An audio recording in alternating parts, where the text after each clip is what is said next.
লিখলাম হঠাৎ দেখা, এটিও রবীন্দ্রনাথ ঠাকুরের কবিতা, বলার চেষ্টা করছি।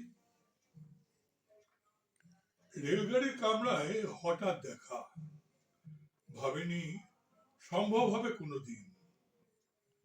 আগে ওকে বারবার দেখেছি লাল রঙের শাড়িতে, ডালিম ফুলের মতো রাঙা। আজ পড়েছে কালো রেশমের কাপড়, আঁচল তুলেছে মাথায় দোলন চাপার মতন চিকন গৌড় মুখখানি ঘিরে। মনে হলো কালো রঙে একটা গভীর দূরত্ব ঘনিয়ে নিয়েছে নিজের চারদিকে, যে দূরত্ব সর্ষে ক্ষেতের শেষ সীমানায় শালবনের নীলাঞ্জনে। থমকে গেল আমার সমস্ত মনটা। চেনা লোককে দেখলেন অচেনার গাম্ভীর্যে।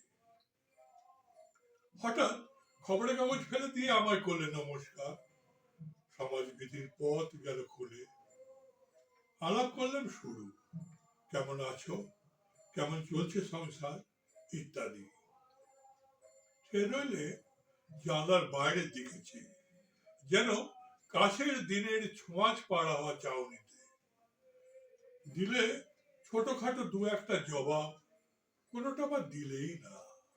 বুঝিয়ে দিলে হাতের অস্থিরতায় কেন এসব কথা, তার চেয়ে অনেক ভালো চুপ করে থাকা।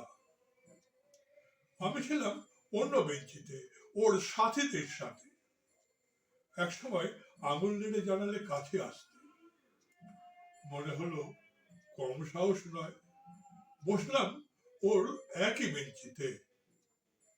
গাড়ির আওয়াজের আড়ালে বললে মৃদু স্বরে, কিছু মনে করো না, সময় কোথায় সময় নষ্ট করবার।